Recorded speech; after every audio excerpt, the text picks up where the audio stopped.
Vous venez d'entendre l'histoire du deuxième chapitre. Maintenant, vous allez faire pause et vous allez répondre aux questions qui sont posées. Vous avez également sur cette page les personnages du chapitre 2. Une fois que vous avez terminé, vous allez à la page 102. Ici, vous allez également faire pause, mais vous n'allez pas lire sur l'écran. Vous allez lire sur votre livre. C'est quand même plus agréable de lire sur un livre que sur un écran. Cette histoire que vous voyez va parler des 2 premiers chapitres. Vous allez découvrir 3 mots outils. Le mot « dès », qui n'est pas la même chose que le mot « dès ». Le mot « dès », c'est quand je dis « dès que nous serons partis, nous prendrons la voiture ». Dès que, d'accord? Car, alors ce n'est pas comme le mot « bus », il s'écrit pareil, mais ce n'est pas la même signification. C'est plutôt je vais manger car j'ai faim. J'ai acheté des billes car je les trouvais jolies.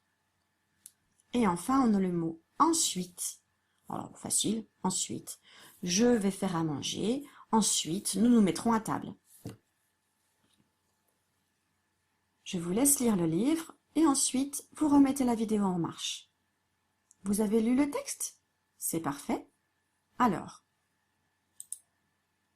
je vous ai souligné ici les personnages importants de ce chapitre, enfin de cette partie d'histoire. Donc nous avons Marion, la petite fille qui raconte l'histoire, son oncle, alors ici dans le texte ce n'est pas marqué, mais il s'appelle Hector. Nous avons aussi la patronne de l'hôtel, donc ça veut dire celle qui est propriétaire de l'hôtel. Et ensuite nous avons Monsieur Coloretto, c'est l'homme qui était très en colère, à qui on a volé la sacoche. Et en dernier, nous avons une femme assise dans un fauteuil roulant. Vous avez donc dû découvrir tous ces personnages dans le texte. Vous verrez qu'en haut, il n'y a pas de titre. Nous allons devoir donc trouver un titre à ce texte. Nous, aujourd'hui, nous allons décider d'un titre commun, mais si vous voulez mettre un autre titre, vous pouvez demander à papa et maman de vous écrire le modèle et vous réécrivez comme papa et maman.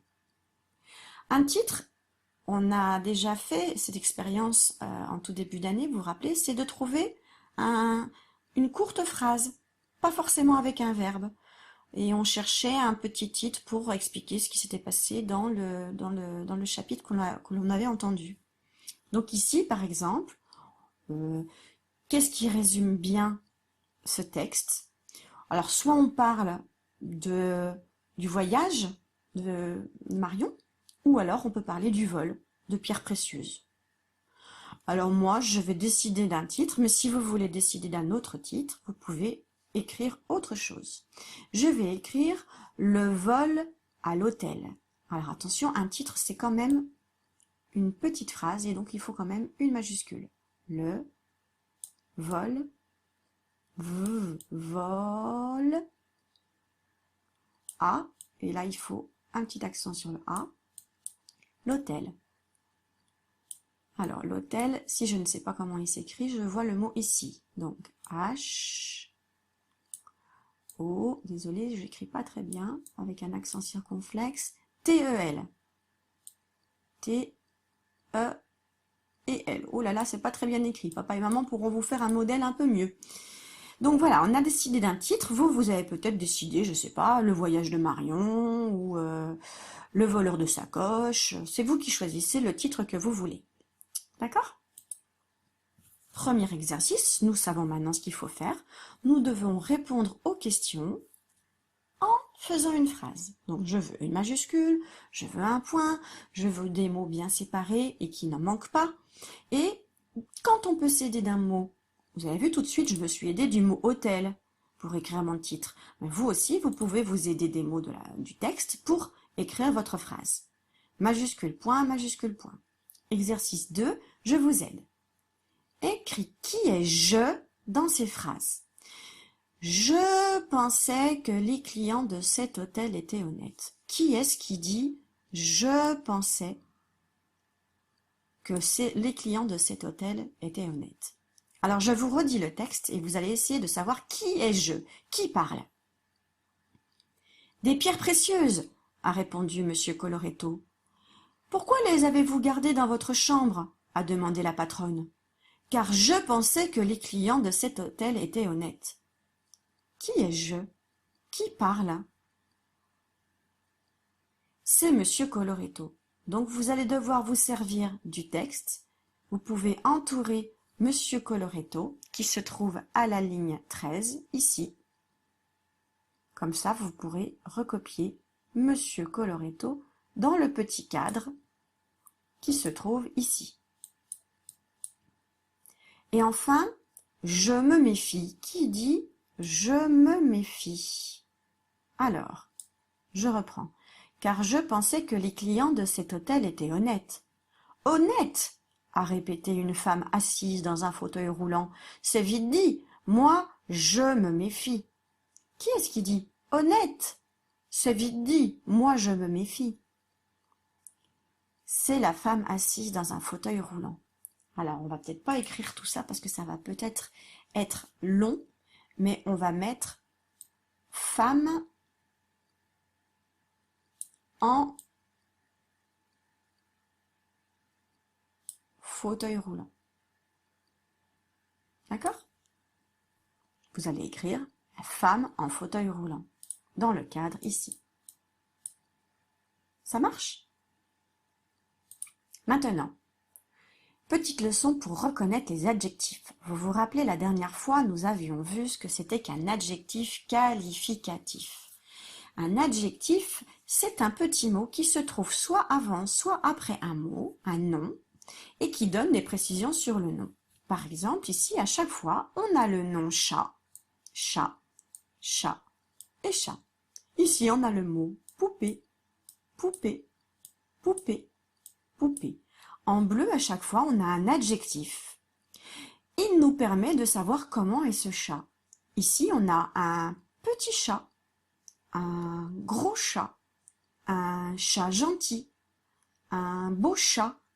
Et je suis sûre que vous allez trouver plein d'autres adjectifs qualificatifs pour le chat. Un chat noir, un chat méchant, un chat fuyant, un chat caractériel, un chat gourmand, etc., etc. Si je change le mot chat par le mot chatte, ça va faire quoi? On va pas dire un petit chatte. Non, on va dire une petite chatte. Il y a deux mots qui vont changer. Une grosse chatte. Une chatte gentille. Une belle chatte. Et si je regarde le mot poupée, là c'est ma jolie poupée, ma vieille poupée, une jolie petite poupée, ma poupée préférée. Et je suis sûre que vous pouvez en trouver d'autres. Ma poupée verte, ma grande poupée. Et si je change le mot poupée, eh bien c'est comme pour le mot chat, ça va tout changer. Si par exemple, au lieu de parler d'une poupée, je vais parler d'un camion. Je ne vais pas dire ma jolie camion, je vais dire mon joli camion, mon vieux camion, mon joli petit camion, mon camion préféré. D'accord? Vous allez regarder la ligne 4 et 5, donc dans votre fichier, ici, 4 et 5. Moi, je les ai écrits en grosse, les phrases. En arrivant, mon oncle m'a donné des précisions sur les tamaris et leurs branches fines. Ici, j'ai le nom branche et ici, j'ai le mot fine. Eh bien, fine, c'est un adjectif. Ça veut dire que je pourrais enlever le mot fine. Je pourrais dire des précisions sur les tamaris et leurs branches. Mais en plus, j'explique comment sont les branches. Elles sont fines. Elles ne sont pas grosses. Elles ne sont pas vertes. Elles sont fines. Donc c'est un adjectif du nom branche. Si j'avais changé le mot branche, si j'avais mis branchage, à ce moment-là, il faudrait que je change mon adjectif.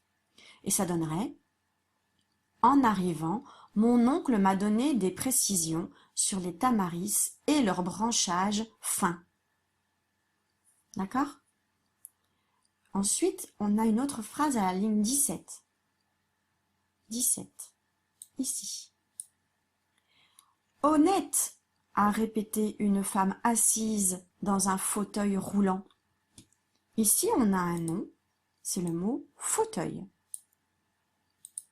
Et on a un adjectif, c'est le mot roulant. Il n'est pas immobile, ce fauteuil.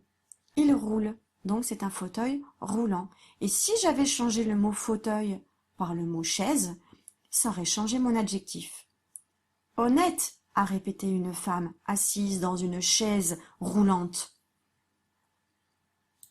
Enfin, dans la ligne 20, vous pouvez aussi mettre un petit écart ou aller regarder cette phrase. Elle portait des bottines poussiéreuses et avait un air désagréable. Ici, on a le mot bottines et on a un petit mot qui nous explique comment sont les bottines. Elles sont poussiéreuses. Elles ne sont pas noires, on ne dit pas qu'elles sont petites, on ne dit pas qu'elles sont grandes, on ne dit pas qu'elles sont en plastique, on dit juste qu'elles sont poussiéreuses. Et si j'avais remplacé le mot bottine par le mot chausson, eh bien ça aurait changé mon mot poussiéreuse. Elle portait des chaussons poussiéreux et avait un air désagréable, même chose. L'air, eh bien c'est pas un air enjoué, c'est pas un air triste. Elle a un air désagréable, c'est-à-dire que cette dame, elle a le contraire d'agréable. Elle n'est pas agréable, elle est désagréable. Ici, dans l'exercice 3, vous avez 4 adjectifs. Vous avez désagréable, fine, poussiéreuse et roulant. Et vous avez 4 noms. Des branches, des bottines, un air, un fauteuil. Bon, vous avez compris ce qu'il fallait faire. Il faut réécrire les 4 adjectifs en face des noms. On ne va pas mettre des branches désagréables ou des branches roulants. Vous savez ce qu'il faut mettre pour des branches. On l'a vu ici. Leurs branches. Allez, je vous laisse vous débrouiller. Vous avez terminé pour aujourd'hui. Bravo!